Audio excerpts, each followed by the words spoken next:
Lundi 28 août 2017, un plaisir pour moi de vous retrouver sur Gangan TV dans cette émission Café Débat. La parole à ceux qui veulent la prendre en vue d'impacter l'opinion, c'est le principe de cette émission que vous pouvez effectivement retrouver sur le site libreopinionguinée.com chez notre partenaire. Pour ce premier numéro de la semaine, nous donnons la parole à M. Abdoulaye Sylla.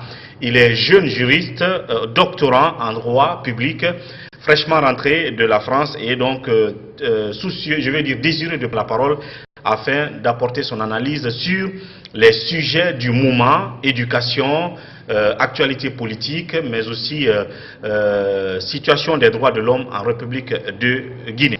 Monsieur Abdoulaye, bienvenue sur ce plateau. Merci. Merci de la disponibilité. C'est moi qui vous remercie. Alors, je rappelle entre-temps que dans la deuxième partie de cette émission, je recevrai tout à l'heure Sékou Jamal Pendessa, rédacteur en chef du groupe Gangan. Avec lui, on va parler de l'actualité brûlante, notamment les travailleurs de la Sotragui qui, depuis ce matin, étaient préparés à aller faire un sitting ou sinon crier leur ras-le-bol devant Sékou Touréa pour le fait que cette société pratiquement est à sa fin.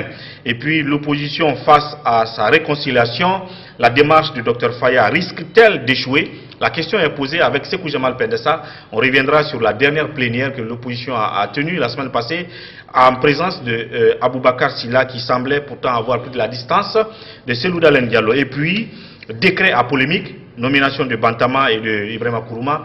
Nous en parlerons, Sékou Jamal Pendessa et moi, dans la deuxième partie. Mais déjà dans cette première partie, et avec vous, M. Abdoulaye Sylla, je le disais, vous êtes jeune juriste, vous avez suivi une formation en France, fraîchement rentré au pays, et vous êtes désiré de vous prononcer sur la situation du pays, et éducation, politique et droits de l'homme. Avant ces sujets d'abord, commençons par l'actualité brûlante, un des sujets de toute façon, la nomination ou le recyclage de deux ministres qui a créé beaucoup de débats sur la toile, les réseaux sociaux donc, et dans les causeries de salons, ainsi de suite. Alors, votre lecture juridique de l'acte du président et de la réaction des citoyens.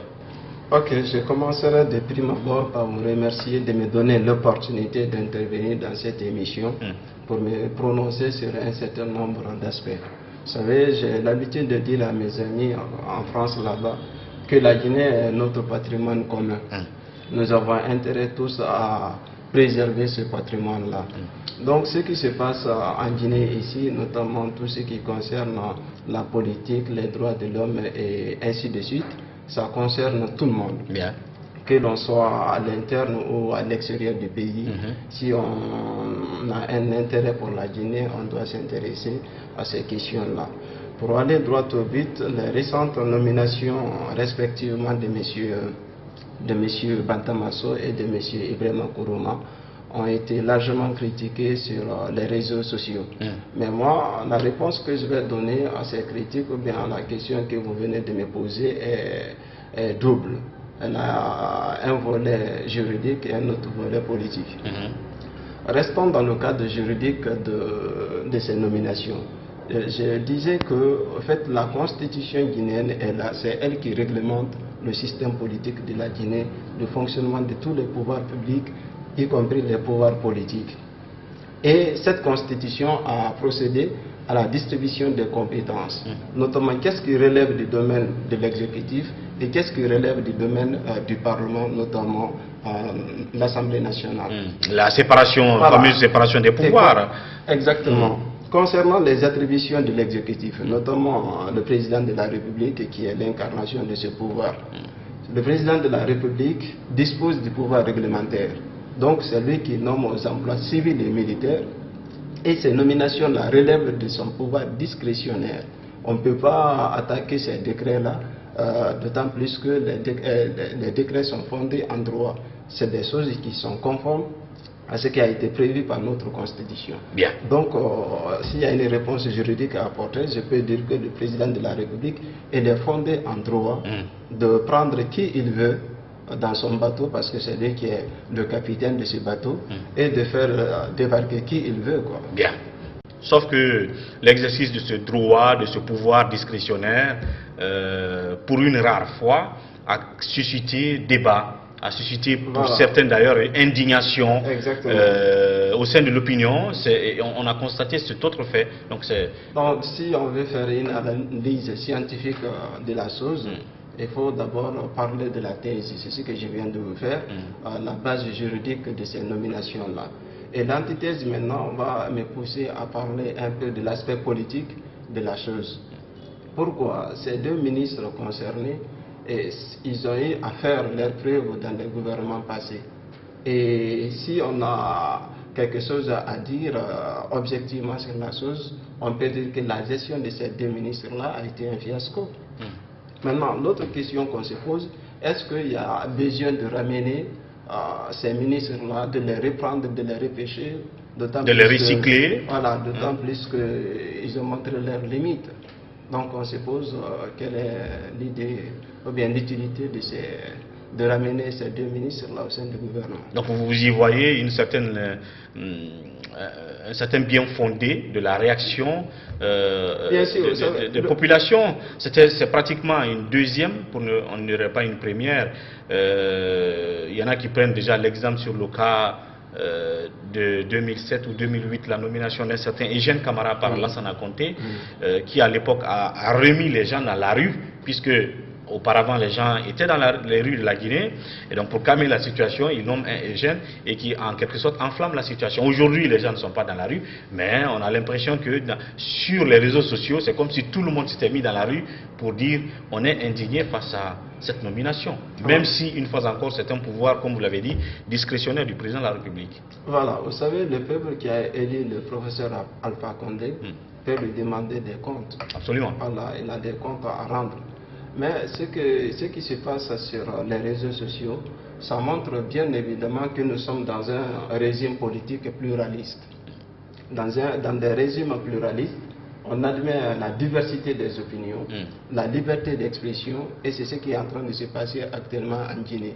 Les gens ont vivement réagi à ces différentes nominations, notamment à travers les critiques qu'ils ont faites à l'encontre de ces nominations. Mais ces critiques-là, ça relève de leurs droits, de leur liberté d'expression. Donc ils sont libres de dire que voilà, le président de la République, il a nommé des personnes qui sont mauvaises, qui ont prouvé qu'ils ne sont pas capables. Voilà, je pense que ces gens qui critiquent ces nominations sont aussi fondés en droit de critiquer. C'est leur opinion et ça n'engage que.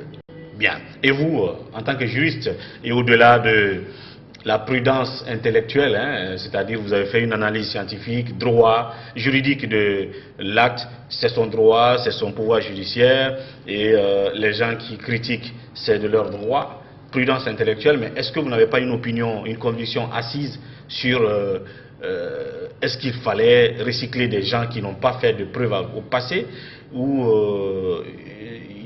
il faut les amener puisque c'est des gens du RPG tout simplement? Est-ce que vous n'avez pas une certaine position là-dessus, personnelle là-dessus? Oui, en fait, moi, après la thèse et l'antithèse, peut-être ce que je peux avancer, c'est la synthèse de tout ce que je viens de faire, et peut-être ça va constituer en une sorte de conclusion sur la question. Bien.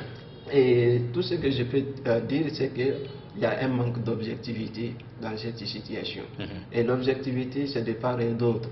Le président de la République, objectivement parlant, s'il veut vraiment des hommes talentueux, capables de travailler avec lui et l'aider, s'il sait que ces gens-là ont géré et ils ont le résultat abouti à un fiasco, il n'y a pas besoin de les ramener si en tout cas on est dans l'objectivité.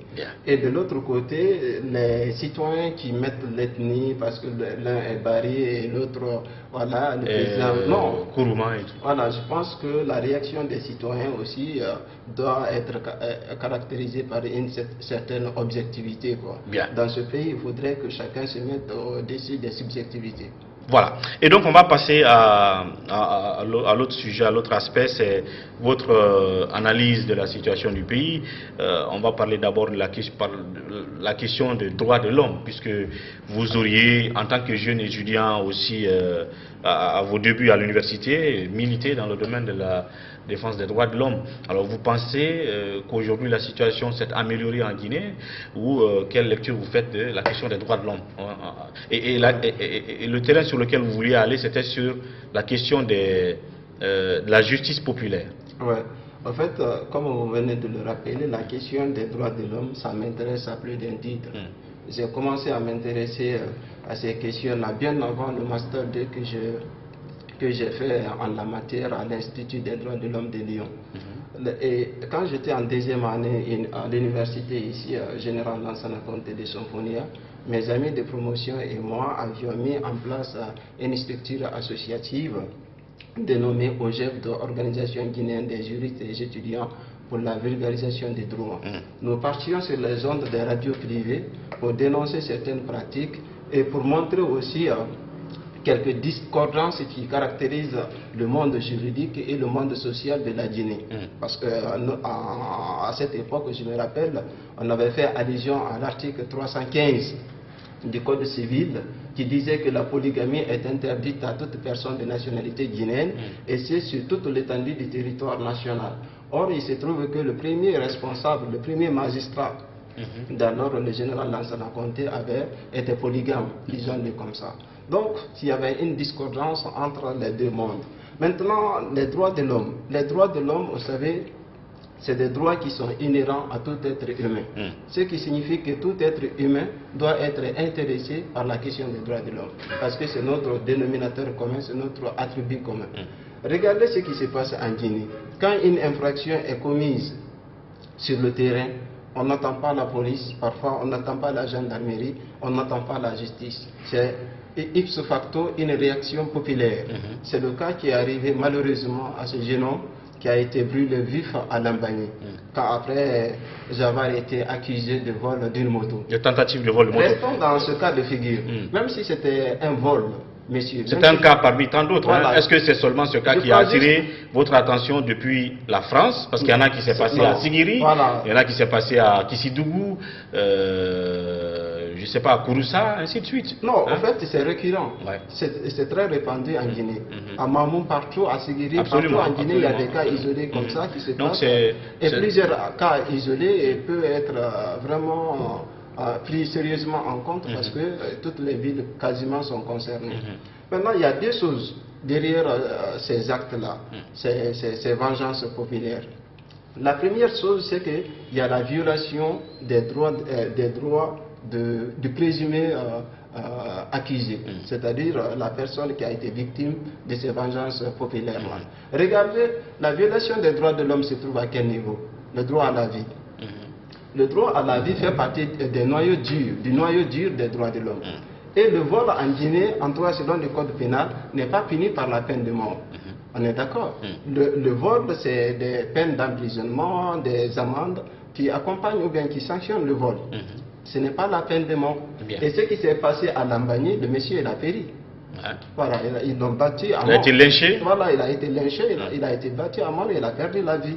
Et s'il a perdu la vie, ça veut dire qu'il y a atteinte au droit de la vie de la personne parce que la peine n'est pas proportionnelle à l'infraction dont il est accusé.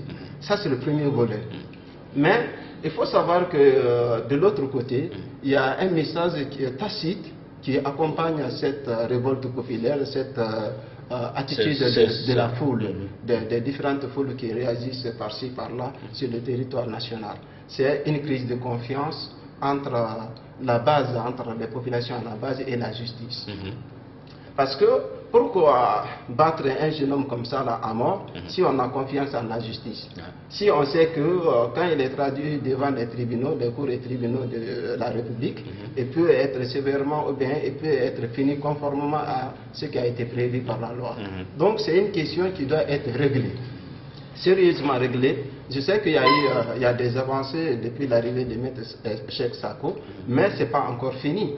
Le combat doit continuer. Il faudrait que la justice, qu'on cherche à redorer davantage l'image de la justice pour ramener la confiance. Donc c'est un phénomène qui semble assez nocif aujourd'hui, qui a attiré votre attention, cette question de vindicte populaire. Donc pour résoudre le problème ou pour peut-être arriver à rassurer les citoyens qu'ils doivent se distancier de ces phénomènes de justice populaire, il faut d'abord que l'État lui-même soigne l'image de la justice, garantisse aux citoyens que si quelqu'un est pris en flagrant délit d'assassinat ou de tentative de vol, quelle que soit l'infraction, effectivement qu'il sera jugé à la hauteur de son infraction et condamné. Exactement. Mais tant qu'on continuera à, je veux dire, juger peut-être des gens et les libérer le lendemain, ça veut dire que les populations, eux, voudront eux-mêmes s'auto-satisfaire en quelque sorte, juridiquement. C'est-à-dire se rendre justice, quoi. Et ça, et ce qui n'est pas bien. Voilà, parce que des innocents peuvent être souvent victimes justement de cela. Bien sûr. Ça peut se trouver qu'il ne soit pas forcément celui qu'on croit qu'il est. Et finalement, il est. Le cas de Lambani dont vous parlez, justement, il y en a qui disent qu'il n'était pas en réalité un voleur. C'est-à-dire que le jeune a tout simplement crié au voleur, alors qu'il y avait une affaire personnelle entre les deux. Ouais, je vais juste vous donner un exemple pour dire qu'il peut y avoir parfois des erreurs sur la personne. Absolument. Il y a des marchés hebdomadaires, on m'a parlé d'une situation qui s'est passée dans un marché hebdomadaire. Un jeune homme a volé et il a été pourchassé par la foule. Et comme il courait vite, il y a un autre qui s'est détaché de la foule, qui courait aussi vite et qui a réussi à le rattraper. Mais comme les gens ne savaient pas qui précisément était poursuivi, le voleur a réussi à renverser la première personne qui l'a rattrapé et il s'est mis à donner des coups à ce dernier. C'est-à-dire que quand la foule aussi est arrivée, ils ont continué à battre celui qui était par terre, quoi. Ouais. Alors que c'est le voleur. Pas la bonne personne. Ouais. C'est le voleur qui était plus fort que la première personne qui l'a rattrapé et l'a renversé et s'est mis à le bastonner, à la bastonner. Et voilà. Du coup, c'est un des pourchasseurs du voleur qui a été victime de l'incharge. Donc, tout ça là, ça montre que l'État doit prendre des mesures, sa responsabilité, parce que, vous savez, la justice, ça fait partie des fonctions régaliennes d'un État. Donc, les dysfonctionnements qui se passent, il faudrait que un travail de fond soit fait et ramener la confiance entre la population. Et vous, en tant que jeune juriste, vous pensez aujourd'hui qu'on ne va pas peut-être faire le diagnostic total du dysfonctionnement de la justice guinéenne, mais vous pensez réellement que Maître Cheikh Sako est sur un bon élan, en train qu'il inspire confiance justement aux justiciables guinéens? Bon, c'est un peu compliqué. Je sais que Maître Cheikh Sako, depuis qu'il est arrivé, chaque année, il y a des concours qui sont organisés pour recruter des auditeurs de justice, chose qui n'existait pas avant. Les gens étaient recrutés par des arrangements, par affinité. Et ça a organisé un concours national pour demander à tout le monde de déposer des diplômes, des dossiers, et organiser un concours. Ceux qui sont admis, on les prend. Ceux qui ne sont pas admis, peut-être vont se rattraper les années prochaines. Ça, c'est normal. Mais, voilà, si jusqu'à présent, ce genre de pratiques dont nous sommes en train d'évoquer existent encore, ça veut dire qu'il y a du pain sur la planche encore. Bien. Il y a du travail à faire. Bien. Alors, oui, volet éducation, vous vouliez porter votre analyse sur la situation en Guinée, mais quel aspect en réalité? Vous savez, messieurs, parmi toutes ces questions que vous me posez, c'est l'éducation qui m'intéresse. En fait, à partir de l'éducation, on peut changer tout un État, tout un pays. Bien. Et l'éducation, là, c'est le... Vous savez, moi, j'ai enseigné tous les niveaux. J'ai commencé par l'école primaire, j'ai enseigné au collège, au lycée, et maintenant, assistant à l'université, je donne des cours de TD et parfois des cours magistraux qu'on me confie. Bien. Ce que j'ai constaté tout au long de ce parcours que je viens de vous évoquer, c'est qu'il y a un travail de fond qui doit être fait dans le cadre du système éducatif guinéen. D'abord, quel est le constat que vous faites aujourd'hui sur aujourd'hui, actuellement, système éducatif? Ce qui attire plus mon attention, pour ne pas aller dans tous les sens, c'est le niveau de la formation. Ce niveau a été récemment dénoncé par le président de la République, qui est à sa 7e année d'exercice. Donc jusque-là, on peut même lui demander des comptes. Qu'est-ce qu'il a fait dans ce domaine-là. Et ensuite, c'est par rapport à la privatisation de certains masters. Vous savez, ici, il y a des universités privées et il y a des universités publiques. Et généralement, remarquez-le bien, des gens qui sortent majors de promotion, des gens qui sont des intelligents, des cerveaux, sont issus des familles modestes. C'est des gens qui n'ont pas les moyens d'aller se former à l'étranger. C'est mon cas. C'est mon cas, hein. Je suis issu d'une famille très très modeste. Si c'était à travers les ressources de mes parents, je ne serais pas aller en France, pour poursuivre les études. Et aujourd'hui, quand vous partez dans des universités publiques, vous êtes des journalistes, vous pouvez mener vos enquêtes. Je ne vais pas indexer une université, mais je suis sûr et certain que la pratique existe. Quelle pratique, par exemple? Dans des universités publiques, j'en viens, monsieur, dans des universités publiques aujourd'hui, il y a des masters qui sont quasiment privatisés. Parce que les étudiants payent ces formations-là. Et quel montant? Un master, par exemple, en droit, on vous dit 18 millions. En économie, 23 millions. Ce n'est rien, hein? Ce n'est rien dans les pays anglophones. On paye plus que ça. Au Canada, tout récemment, j'ai été là-bas, à l'occasion d'une conférence. Une formation peut coûter jusqu'à 8 000 $ canadiens.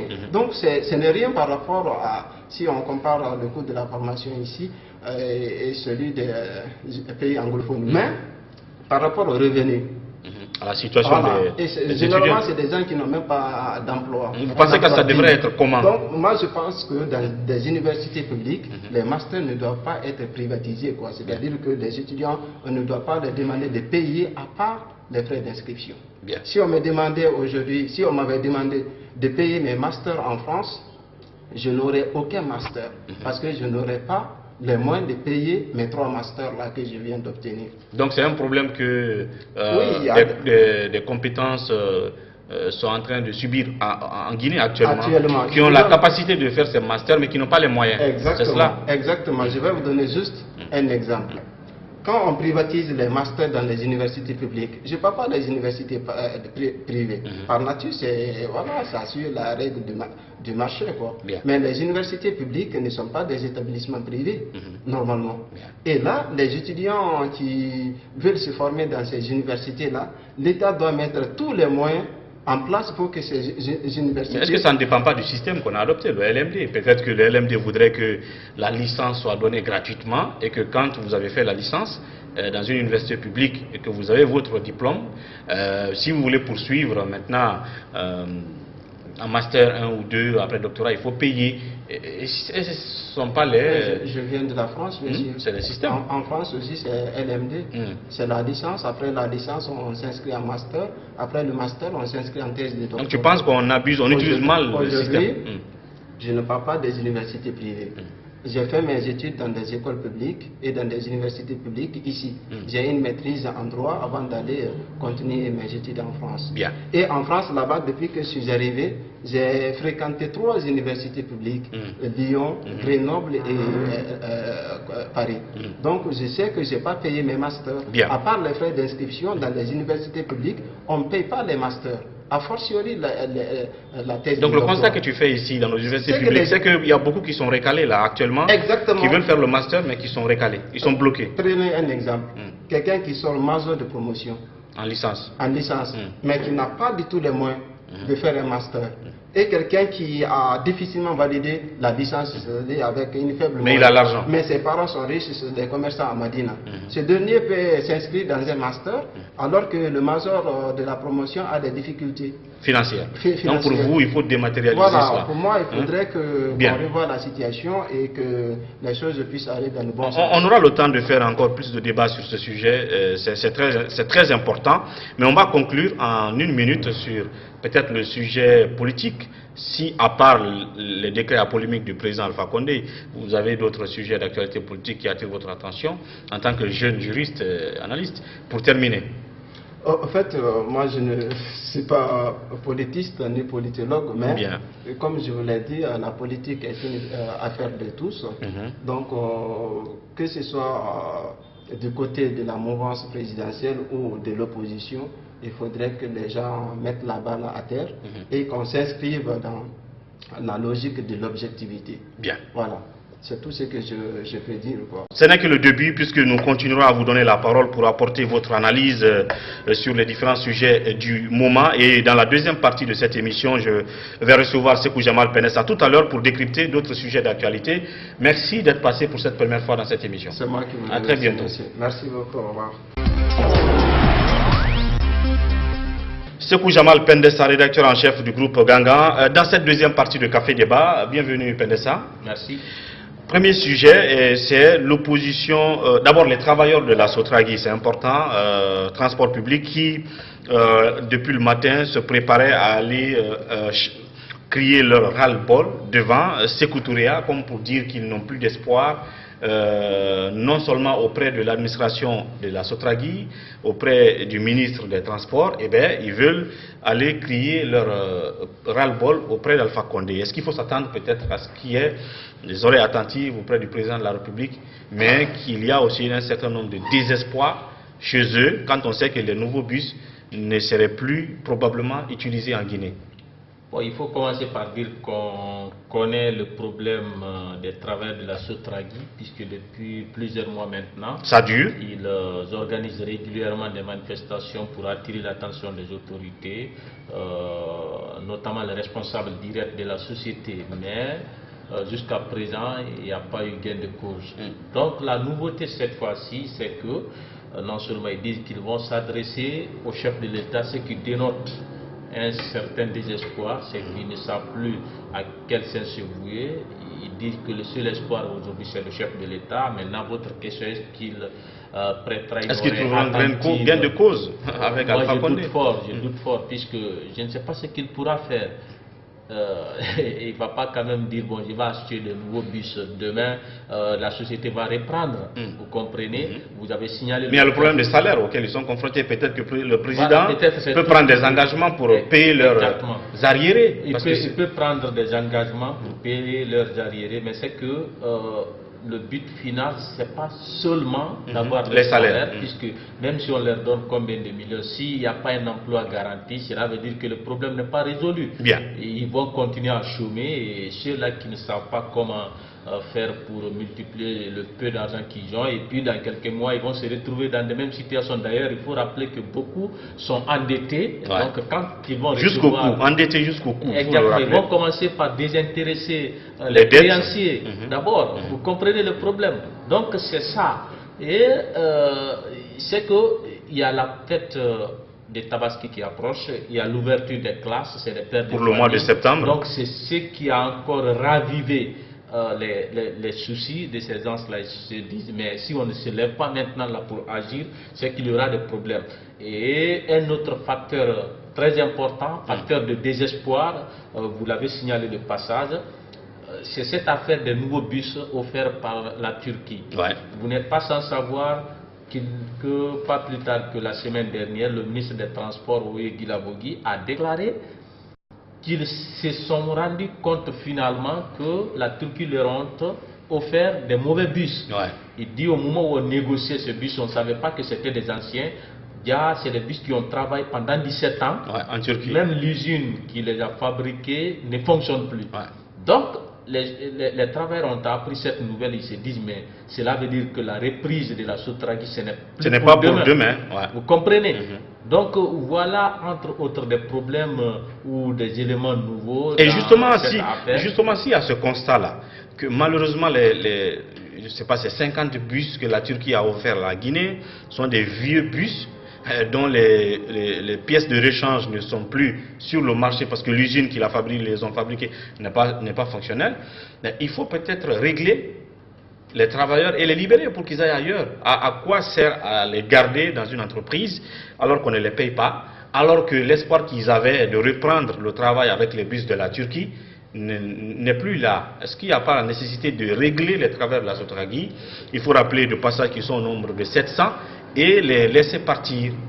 Je pense que c'est l'une des solutions maintenant qui sont à notre disposition, puisque vouloir les garder, plus sans les payer, comment dirais-je, le temps passe, plus les arriérés s'accumulent, et on va continuer à les payer. Il n'y a pas d'activité pour il n'y a pas de production, compenser, voilà, il n'y a pas de recette pour compenser ce qu'on prend dans les caisses de l'État. Cela veut dire qu'on est en train de provoquer notre problème. On étouffe les caisses de l'État et il n'y a pas de retour, on continue à payer des gens qui ne sont pas actifs. Donc la meilleure façon, en attendant qu'on ait trouvé une nouvelle solution et une nouvelle société, c'est de les dédommager et puis les libérer. Voilà, on les libère. Arrêter le contrat. Exactement. Voilà. En tout cas, en attendant de savoir qu'est-ce qui aura résulté, s'il y en a eu d'ailleurs, de rencontres entre ces 700 travailleurs de la Sotragui et le président Alpha Condé, est-ce qu'ils pourront le rencontrer ou est-ce que leur cri devant Sékou Touré arrivera aux oreilles attentive d'Alpha Condé? On verra ça peut-être à partir de demain. Autre sujet, l'opposition face à la nécessité de se réconcilier. La question, est-ce que la démarche de Faya risque d'échouer? Quand on l'a écouté quelque part sur le pourquoi il n'était pas présent à la récente plénière de l'opposition pendant que Aboubacar Sylla y était, pour lui, je pense que c'est des démarches qui ne sont pas forcément le fruit de lui, ce qu'il est en train de faire aujourd'hui. Pour lui, on veut résoudre le problème de façon superficielle, parce que quand on a écouté Aboubacar Sylla lors de cette rencontre, il disait chacun a présenté des excuses et on décide de partir sur de nouvelles bases. Pour Faya, le problème ne doit pas être résolu comme cela. Je veux dire, est-ce que ça risque de ne pas aboutir cette affaire de réconciliation entre les acteurs de l'opposition plurielle? Oui, les risques sont grands. Vous l'avez signalé, Faya qui s'est présenté en médiateur, il a rencontré beaucoup d'acteurs de l'opposition républicaine, ceux-là qui sont encore les membres du FAD et ceux-là qui sont partis comme les membres du FAD. Donc, son souci c'était de ressouder les morceaux au sein de l'opposition républicaine. Maintenant, avec cette activité ou cette nouveauté dans le problème avec le retour inattendu d'Aboubacar Sylla la semaine dernière, je pense que ça peut venir bouleverser un peu la démarche. Parce que ce retour de Aboubacar n'est pas forcément l'effet de la médiation. Moi, je vous l'avais déjà dit à la radio, depuis samedi, je vous ai dit que je ne peux pas le dire puisque même Faya qui est en train de mener cette démarche n'était pas présent à la rencontre. Et aujourd'hui, vous l'avez écouté à la radio quand on l'a appelé, il dit qu'on veut résoudre le problème de façon superficielle et ils ne sont plus pour des opérations de feu de paille. Vous comprenez, il faut aller en profondeur. Donc, dedans, le fait qu'Aboubacar Sylla a anticipé, il vient tenir un tel discours qui ne s'attaque pas au problème de la même manière que ce que Faya demande. Vous comprenez, cela veut dire que le risque, c'est un facteur de risque d'échec. Bien. Maintenant, deuxièmement, c'est que Faya Milimono, toi qui es le médiateur, tu adoptes une position aussi dure. Je ne sais pas par quel moyen tu pourras réussir. Bien. Vous comprenez? Parce que lui, il pense que aller se mettre devant les caméras pour dire oui, on n'était pas parti de l'opposition, on est revenu, j'ai présenté mes excuses, l'autre a présenté ses excuses. Pendant qu'il y a d'autres de l'autre côté, ils parlent de Lansana Kouyaté, qui ont leur position à eux, qui ont leur raison d'être partis de cette opposition. Sidia Touré, qui est au haut conseil du président que Faya a rencontré, et encore qui d'autres qui ont leur raison d'avoir quitté l'opposition. Pour lui, il fallait regrouper tous ces gens-là, parce qu'il a parlé, Faya a parlé d'un fameux comité, un fameux comité de réflexion sur les problèmes de l'opposition républicaine et apporter des solutions. Donc le fait que Aboubacar Sylla soit parti dans cette réunion et avec ses loups sortir dire on a présenté des excuses comme ça à la va-vite, pour lui c'est pas une manière de résoudre le problème en profondeur de l'opposition. D'une manière c'est vrai, vous savez, Faya a rencontré toutes les parties. Donc il est censé connaître les vrais problèmes ou les vraies raisons qui ont fait quitter certains. Vous comprenez? Donc s'il vous dit on ne doit pas se limiter à dire ceci, cela veut dire qu'il y a des problèmes profonds auxquels il faut s'attaquer. Vous comprenez? Mais d'une autre encore, lui personnellement, je le disais, je pense que lorsqu'on porte le manteau de médiateur, on ne doit pas adopter des positions aussi dures.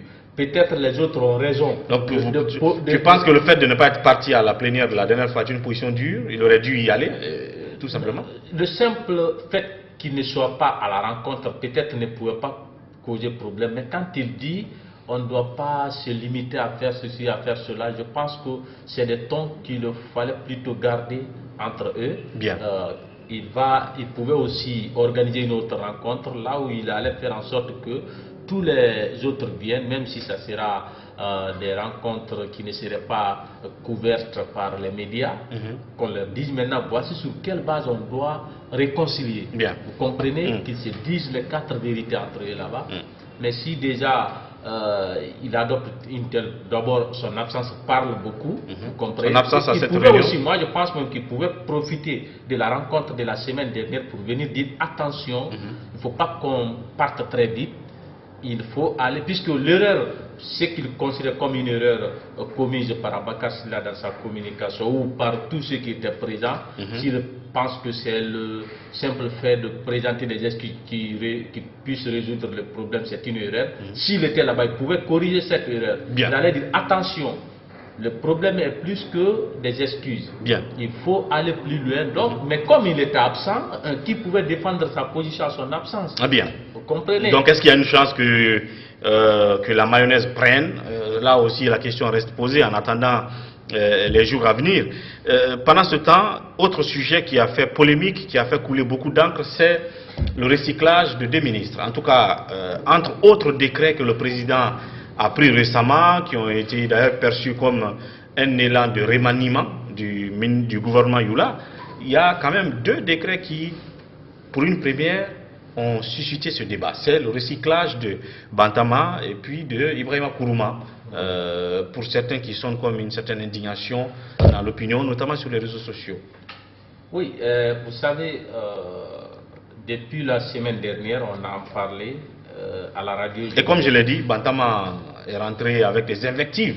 Vous avez suivi son discours d'hier au siège du RPG à Cassel. On va parler de ce discours. Oui, je disais, depuis le lendemain de ces décrets, je vous ai dit à la radio que moi, c'est pas parce que je suis contre le retour de ces 2 ministres, notamment le cas Bantama, prenons le cas Bantamasso, j'ai dit, mais j'aurais préféré, si j'étais à la place d'Alpha Condé, de l'envoyer dans un autre département. Bien. Vous comprenez? Pourquoi? Puisqu'il a fait un séjour au niveau du département des sports qui est, comment dirais-je, qui a bénéficié aujourd'hui d'un rajout, puisqu'il y a maintenant la culture, sport, patrimoine historique, vous comprenez. Il est passé par là, à l'époque c'était le ministère des Sports, le ministère de la Jeunesse et des Sports. Aux yeux du public, il n'a pas laissé un bilan élogieux. Vous comprenez? Donc si quelqu'un a fait un tour ici, n'a pas reçu, peut-être ça ne compte pas à ses compétences, à sa formation, ou je ne sais pas, à son style de gouverner. Il faut essayer de le mettre ailleurs aussi pour voir ce que ça va donner. Ah ben pourtant c'est pas l'avis de Bantama qui pense qu'il a fait un bilan très élogieux. Vous avez réchauffé d'ailleurs ses discours dans le journal de la semaine passée où il disait qu'on va faire plus de résultats que tout autre ministre de la jeunesse. Ça m'amène d'ailleurs peut-être à faire suivre encore ce bilan autosatisfaisant de Bantama de sa gestion du ministère. Peut-être que ça prendra 2-3 minutes.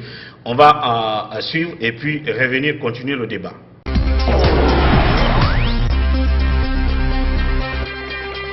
À ceux qui disent qu'il n'avait rien fait à la tête du ministère des Sports, Bantamasso rappelle que c'est lui qui avait porté la candidature de la Guinée à l'organisation de la Coupe d'Afrique des Nations. Quand vous prenez le sport, la candidature de la Guinée pour organiser la CAN, c'est moi. C'est le jour où j'ai passé la main à Domani que j'ai officiellement donné le dossier de la CAN. C'est moi qui ai déposé le dossier à la CAF. Petit saut, comme l'appelle Alpha Condé, met au défi ses détracteurs. Il soutient qu'il est le meilleur ministre de la jeunesse depuis l'arrivée de son mentor au pouvoir. Je défie quiconque, depuis 2010 jusqu'à aujourd'hui. Ce que j'ai fait à la jeunesse, personne ne l'a fait. Je ne fais pas de la mamaya moi. Les maisons de jeunes, Bantama est le père des maisons de jeunes, ici. Le ministre qui m'a remplacé est venu trouver que la dernière maison qui n'a pas bougé était à 60% de finition. C'est dans un ton sûr que Bantamasso dira à qui veut l'entendre qu'Alpha Condé ne le nomme pas pour satisfaire les uns et les autres. Il rappelle d'ailleurs que c'est plutôt lui qui doit proposer des gens à nommer, ceux en sa qualité de compagnon de lutte. Le président ne m'a pas nommé pour satisfaire Paul ou Pierre, mais je suis un compagnon de lutte. Je suis un membre fondateur d'RPG. Au contraire, d'ailleurs, c'est moi qui dois proposer des gens au président. Même si le président Alpha Condé ne me fait pas appel, je resterai parce que le RPG, c'est moi. Dans cette interview exclusive, Bantamasso s'est présenté en un ministre dont le bilan est globalement positif. Vous pouvez le suivre, Bantama, qui, comme vous l'avez dit, selon le public, il n'a pas fait un bilan élogieux. Quand il est passé pour la première fois dans ce ministère, on vient de l'écouter, c'est tout autre. Il semble être le seul des ministres qui a fait des résultats à ce poste. Donc, ce qui veut dire que pour lui, il mérite d'être recyclé dans ce ministère par Alpha Condé. C'est son opinion. Vous savez, généralement, il est très difficile pour les ministres de dire qu'ils n'ont pas fait grand-chose pendant qu'ils étaient à la tête d'un département ministériel. Chacun cherche toujours à embellir son bilan. Vous comprenez? C'est ce que Bantama faisait à l'époque. Bon, à l'époque, il ne communiquait pas, il faut le dire. Non, je veux dire, quand on a suivi l'élément... L'élément, oui, c'est ce qu'il a fait. Donc, cela veut dire que lui aussi, il est capable de le dire que j'ai un bilan élogieux. Mais je vous dis, une fois encore, aux yeux du public, il n'a pas fait grand-chose à la tête de ce département. Bien. Et parlons maintenant... Moi, personnellement, si on me demandait de donner mon avis, il ne m'a pas beaucoup convaincu quand il était à la tête de ce département. Donc il n'aurait pas dû revenir à ce même poste. Mais je ne suis pas, une fois encore, je ne suis pas contre son retour dans le gouvernement. Bien. Mais il fallait l'envoyer ailleurs. Bien. Vous comprenez? Le même Bantama, il rentre parce qu'il a été nommé, il était hors du pays, tout comme Siaka a été débarqué, il n'était pas au pays. Il faut rappeler le cas aussi de la ministre des Affaires, la nouvelle ministre de l'Action sociale qui a été nommée pendant qu'elle est à la Mecque. Alors l'autre a été remplacée, elle était à Cancan, je crois, la ministre. Personne n'était à Conakry de toute façon. Et les partants et les revenants. Donc c'est un peu le côté drôle de cette. Je ne sais pas si c'était bien calculé. Ouais, mais personne n'était sur place. Il les envoie en mission. Ouais, après chacun a son sort. C'était un peu le côté comique de cette affaire. Maintenant Bantama qui revient, c'était hier dimanche et franchement avec des invectives, parce qu'on l'a écouté hier, il disait « Je suis Alpha Condé, je ne suis pas révolutionnaire ». Est-ce que ce n'était pas une attaque directe à l'endroit de Siaka Bari, parce qu'on sait Siaka qui a posté le jour où on l'a débarqué sur sa page Facebook, et en conclusion de son post, il disait à la jeunesse révolutionnaire d'être prête pour le combat, et Siaka qui dit « Je suis Alpha Condé et je ne suis pas révolutionnaire ». Bantama, pardon. Oui, je pense que son discours, il faut rappeler, dès après l'aéroport, il n'est pas allé chez lui. Directement au siège. Directement au siège du RPG Arc-en-Ciel, où l'attendaient beaucoup de militants. Donc, Bantamasso s'est adressé à l'audience. Et là, c'était un discours sur fond de réplique aux différentes attaques. Il est au courant de tout. Bien sûr. Puisque les réseaux sociaux aujourd'hui, il est au courant, il n'était pas au pays, mais c'est tout ce qu'on a dit sur lui. Sur sa nomination. Il est venu répondre. Vous comprenez, d'abord, il a rappelé que, comme vous l'avez dit, il est Alpha Condé. Cela veut dire qu'il est d'accord avec les actions qu'Alpha Condé pose. Contrairement peut-être à Siaka Bari qui voudrait prendre un virage à gauche. Vous comprenez? Il revient pour dire que le gouvernement est comme une équipe de football dont Alpha Condé est le seul entraîneur. Par conséquent, c'est lui qui sait quel joueur il faut mettre à quel poste. Donc ce n'est pas l'équipe adverse de faire le classement de son équipe. Donc là également, il répond à l'opposition, puisqu'il y a quelques voix qui se sont levées au niveau de l'opposition pour dire qu'il a fait un mauvais choix, etc. Donc, et cette fois-ci, plus loin, il s'attaque directement à Siaka Bari, même s'il n'a pas dit son nom, mais tout le monde le sait. Absolument. On vous disait à la radio que les rumeurs qu'on a eues, c'est qu'on reproche à Siaka de vouloir créer ou d'avoir créé d'ailleurs un mouvement pour évoluer à la Macron, pour qu'en 2020 qu'il devienne président de la République. Donc c'est à cause de cela qu'il serait limogé. C'est la version qu'on avait eue ici. Et hier, la communication de Bantama vient confirmer ou renforcer cette hypothèse, puisqu'il a dit tous ceux qui se disent les petits Macron de Guinée seront démasqués. Absolument.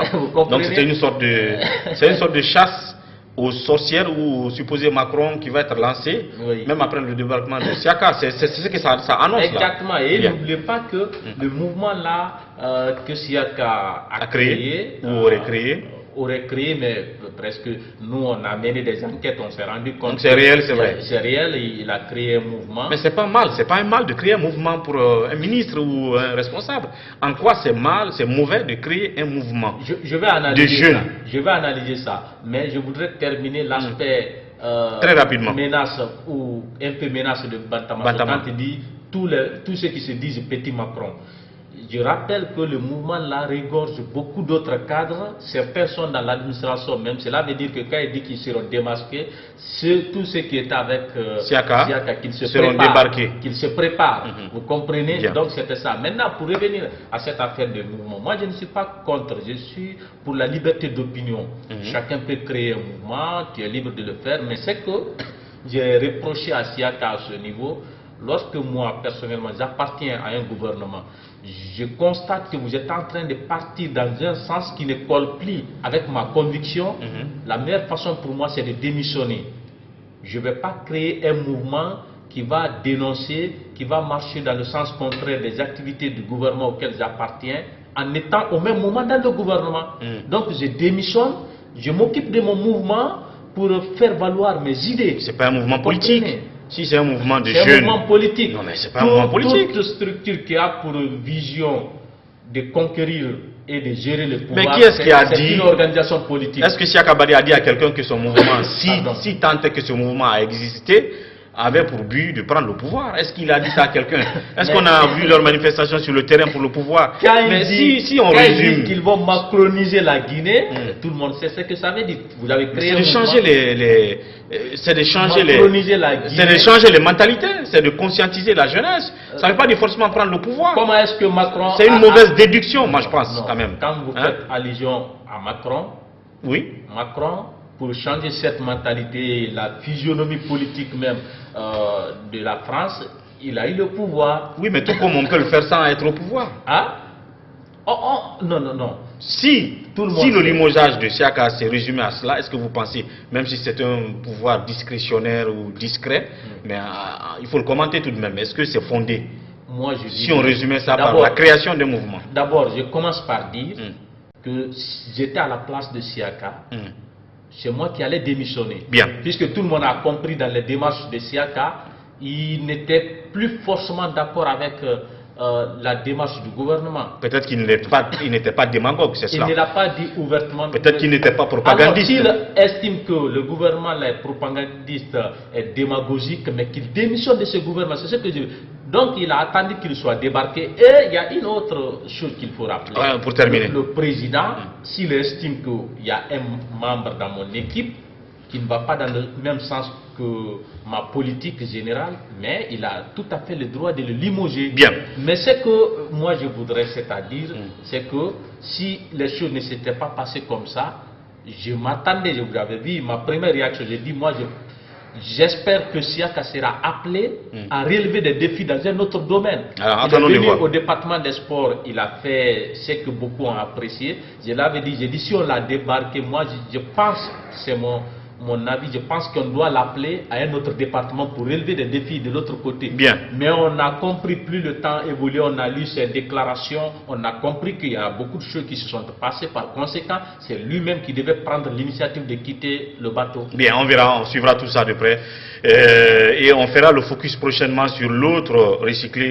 C'est Ibrahima Kourouma, effectivement, qui lui va prendre les rênes du ministère de la Ville. Et on va parler demain, si tout va bien, de l'indignation des usagers de la téléphonie en Guinée, notamment du service Orange Guinée, qui disent être escroqués par cette société sur le volet Internet notamment. Là-dessus, on reviendra demain pour remonter ces cris de cœur, ces ras-le-bol de ces usagers de Orange Guinée. Merci, Pénès, à l'être passé. Merci. Merci de votre patience. À demain pour un autre numéro de Café Débat. D'ici là, prenez soin de vous et au revoir.